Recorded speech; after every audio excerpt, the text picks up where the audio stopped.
At my direction, the United States Air Force is moving forward with the world's first sixth generation. Halo Sobat Baku Hantam, di saat negara kalian mau jadi Pak Kade saja masih dukun-dukunan, Amerika Serikat mengumumkan pada hari Jumat kemarin bahwa Boeing lah yang akan membangun jet tempur masa depan Angkatan Udara WASM yang menurut Pentagon akan memiliki kemampuan siluman serta penetrasi yang jauh melampaui armada saat ini dan sangat penting dalam potensi konflik dengan Tiongkok. Ya, kabarnya ini pesawat tempur yang bakal terkuat di dunia dan di akhirat ya kan. Ya, salam.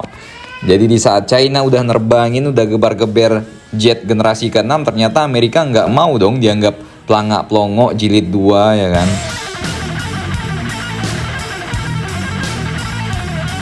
Dikenal sebagai Next Generation Air Dominance atau NGAD, jet berawak ini akan berfungsi sebagai quarterback bagi armada pesawat nirawak masa depan yang dirancang untuk dapat menembus pertahanan udara Tiongkok dan musuh potensial lainnya.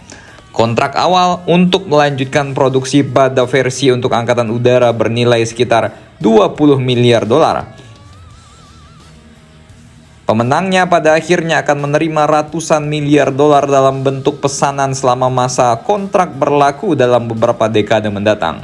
Presiden ke-47 Trump mengumumkan penghargaan tersebut di Gedung Putih bersama dengan Menteri Pertahanan Amerika Pete Hegseth dan pimpinan Angkatan Udara yang mengatakan sambil tersenyum bahwa pesawat tempur baru ini akan diberi nama F-47.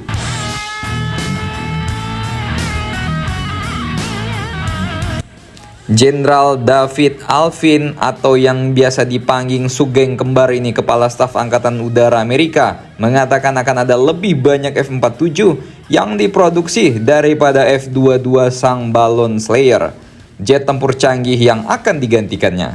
Saat ini ada sekitar 180 jet tempur F-22 yang beroperasi. Dan Trump menggambarkan bahwa pesawat tempur ini sebagai pesawat tempur paling canggih, kuat, dan mematikan yang pernah dibuat, yang menandakan tonggak penting dalam program dominasi udara Next Generation Pentagon yang dikenal sebagai NGAD. Pengumuman tersebut yang dibuat selama konferensi pers yang dihadiri oleh pejabat militer dan pemimpin industri mengkonfirmasi bahwa versi eksperimental F-47 sebenarnya telah diam-diam terbang selama sekitar 5 tahun dengan rencana untuk membawa jet tersebut ke layanan operasional penuh pada akhir dekade ini.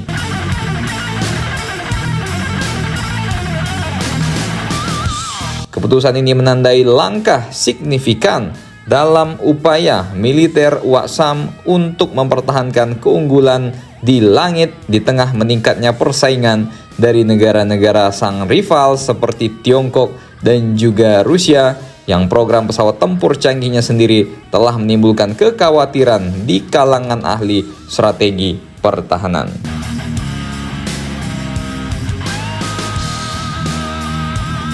Jangan-jangan nanti Tiongkok beberapa tahun ke depan bisa membuat Wuling terbang lagi kan ya, salam.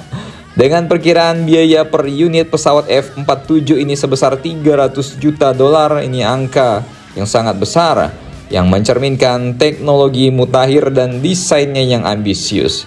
300 juta dolar itu kalau kita rupiahkan, itu nilainya mendekati 5 triliun.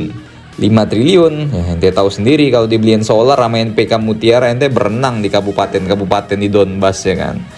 Sebagai perbandingan, F-22 Raptor yang akan digantikan oleh pesawat tempur generasi ke-6 F-47 ini harganya itu sekitar 150 juta dolar per pesawat, sementara F-35 pesawat tempur multiperan yang digunakan oleh berbagai cabang militer dan negara-negara sekutu berkisar antara 80 juta dolar hingga 100 juta dolar tergantung pada variannya. Ada yang varian drone kamikaze, ada yang varian kursi lontar, ya kan? Maaf.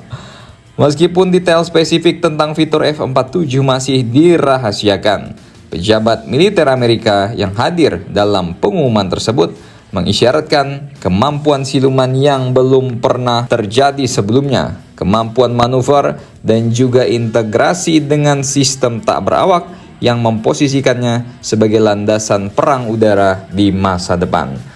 Kombinasi sistem berawak dan juga sistem tak berawak ini merupakan perubahan dalam cara angkatan udara untuk membayangkan, memproyeksikan konflik di masa depan, di mana peperangan jaringan dan juga kecerdasan buatan akan memainkan peran utama. Jadi kalau kata Pansboy-nya Amerika, nggak ada tuh bos dogfight, joget-joget 5 meter, 10 meter dari musuh, nggak ada. Kena tempeleng ente dari rudal yang BVR ya kan. Ya kalau di kita teknologi sistem tak berawak ini ya mirip-mirip teknologi mandau terbang ataupun kuyang lah ya kan. Maaf.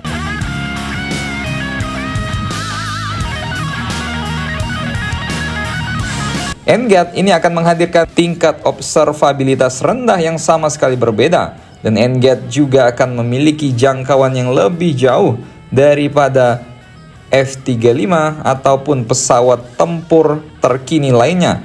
Sehingga ini akan membutuhkan lebih sedikit pengisian bahan bakar. Jadi nggak perlu ngantri lagi bos di SPBU.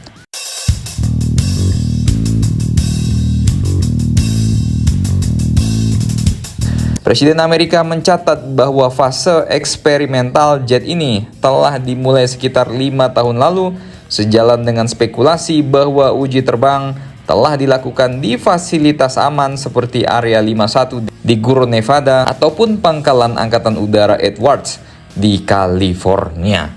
Jadi ente tahu sendiri berarti efisiensi Trump ini bisa sangat mungkin nantinya duitnya bakal disalurkan untuk industri pertahanan ataupun industri militer Amerika Serikat sendiri.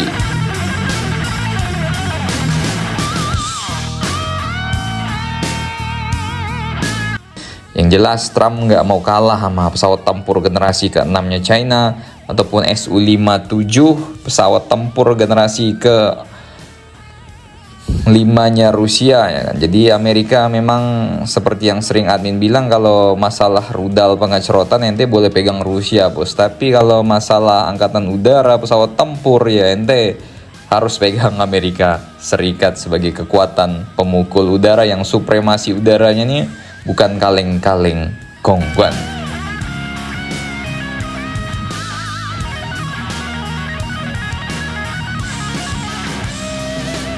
Jadi bagaimana menurut kalian, akankah ini generasi ke-6 Amerika benar-benar bisa menyaingi pesawat tempur generasi ke-6-nya China yang sudah terbang 2 kali?